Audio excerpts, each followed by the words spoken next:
Assalamualaikum warahmatullahi wabarakatuh. Bagaimana kabarnya hari ini? Semoga dalam keadaan sehat selalu ya. Amin.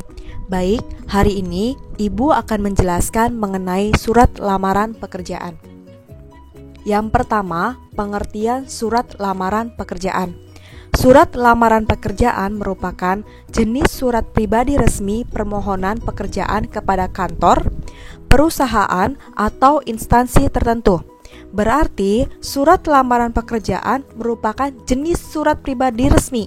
Ingat ya, yang namanya surat dibagi menjadi dua. Yang pertama, surat resmi, dan yang kedua, surat tidak resmi. Paham ya? Sekarang, fungsi surat lamaran pekerjaan di sini dibagi menjadi tiga. Yang pertama, sebagai tanda bukti tertulis pengajuan surat permohonan pekerjaan. Yang kedua, sebagai media atau alat komunikasi. Yang ketiga, sebagai bahan pertimbangan penerimaan pekerjaan. Paham? Kemudian dilihat, di sini ada isi surat lamaran pekerjaan, kemudian sistematika surat lamaran pekerjaan, dan aspek penting surat lamaran pekerjaan. Baik, sekarang isi surat lamaran pekerjaan.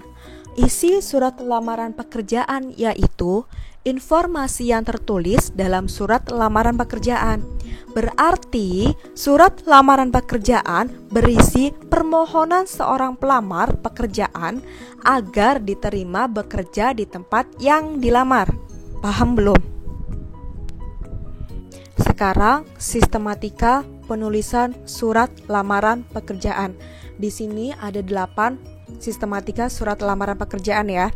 Yang pertama, tempat dan tanggal pembuatan surat. Ingat, tempat dan tanggal pembuatan surat, bukan tempat dan tanggal lahir kamu. Nanti salah ya. Yang kedua, ada lampiran surat. Lampiran surat di sini maksudnya kamu ingin melampirkan beberapa lembar. Contoh, kamu ingin melampirkan 1 sertifikat.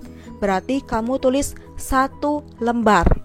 Yang ketiga, ada nama dan alamat surat tujuan. Ingat, kamu tulis nama yang kamu tuju untuk siapa dan alamat surat tujuannya. Yang keempat, ada salam pembuka. Yang kelima, ada pembuka surat. Keenam, ada isi surat. 7, penutup surat. 8, salam penutup, tanda tangan, dan nama terang atau nama jelas. Sekarang lihat pada contoh. Yang pertama, ada tempat dan tanggal pembuatan surat.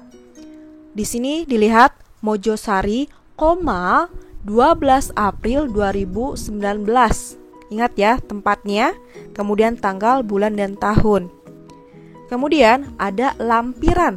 Tadi Ibu bilang kalau kamu ingin menyertakan 1 sertifikat, tulis 1 lembar. Kalau kamu ingin menyertakan 2 sertifikat, berarti kamu tulis 2 lembar. Paham? Sekarang dilihat lagi. Nama dan alamat surat tujuan. Di situ ada yang terhormat Kepala Sekolah SMPN 1 Mojosari. Berarti itu nama yang dituju. Kabupaten Mojokerto, berarti itu alamat yang dituju. Paham ya? Sekarang, salam pembuka ada dengan hormat. Ingat, kalau dengan hormat, huruf D-nya menggunakan huruf kapital dan huruf H-nya menggunakan huruf kecil. Jangan sampai huruf H-nya menggunakan huruf kapital. Kemudian diakhiri dengan tanda koma. Paham? Sekarang dilihat pembuka surat. Pembuka surat dari saya yang bertanda tangan di bawah ini. Di bawah. Ingat, harus dipisah karena menunjukkan tujuan ya. Sampai nama, tempat, tanggal lahir, kemudian alamat, pendidikan terakhir, dan nomor handphone. Itu termasuk ke dalam pembuka surat. Kemudian ada isi surat. Isi surat dari dengan ini sampai berdedikasi tinggi ya. Kemudian ada penutup surat. Penutup surat dari atas perhatian Bapak garis miring Ibu, koma, saya ucapkan terima kasih. Ingat, jangan sampai kalian menggunakannya atas perhatiannya. Perhatian siapa? Kita tidak tahu. Kemudian saya ucapkan terima kasih. Ingat, kata terima kasih harus dipisah, ya. Terima kasih, bukan terima kasih. Paham ya? Dan terakhir, ada salam penutup.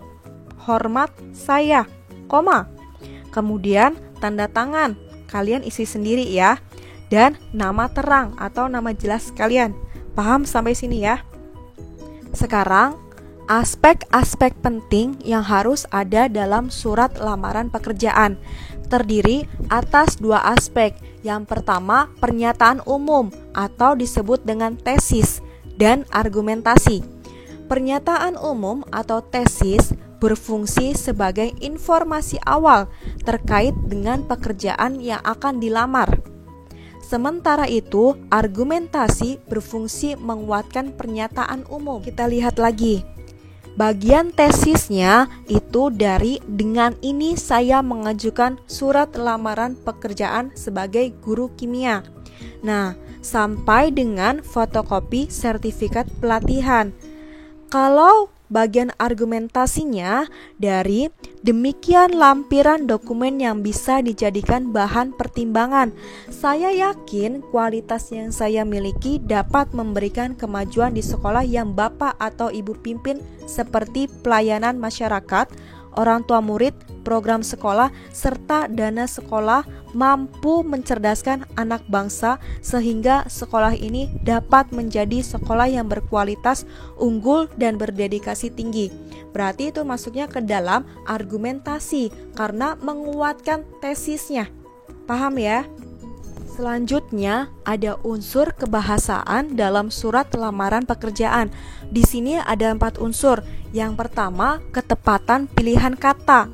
Yang namanya surat lamaran pekerjaan itu termasuk ke dalam surat resmi. Jadi kalian harus menggunakan bahasa dan pilihan kata yang tepat, menggunakan bahasa yang resmi. Paham ya?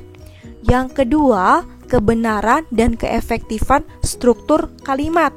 Dilihat efektif tidak struktur kalimatnya dari awal sampai akhir. Yang ketiga, kepaduan paragraf. Kepaduan di sini berarti nyambung antara paragraf 1 dengan paragraf-paragraf lainnya, ya.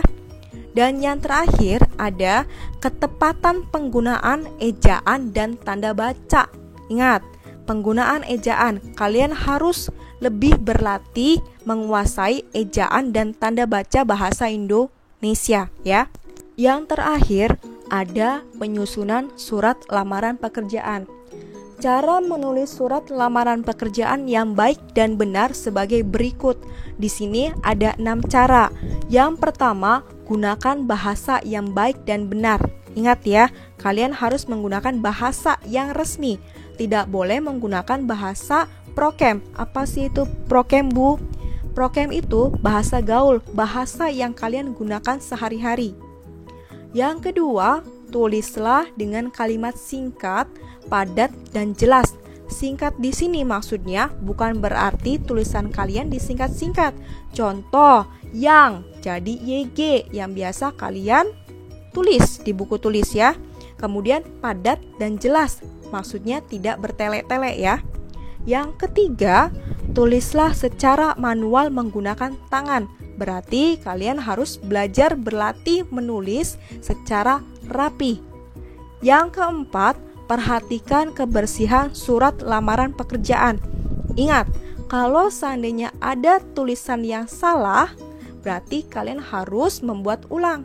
Tidak boleh dicoret, ditip X, dan lain-lain, sehingga suratnya menjadi kotor. Yang kelima, isi secara jelas data diri dan informasi tentang diri kamu dan lampirkan dokumen-dokumen pendukung. Yang keenam, lampirkan sertifikat pendukung yang bisa menambah nilai lebih pada diri kamu. Kalau seandainya kamu punya sertifikat les bahasa Inggris dan lain-lain, kamu lampirkan ya. Paham sampai sini? Baik, sekian penjelasan Ibu mengenai surat lamaran pekerjaan. Terima kasih. Wassalamualaikum warahmatullahi wabarakatuh.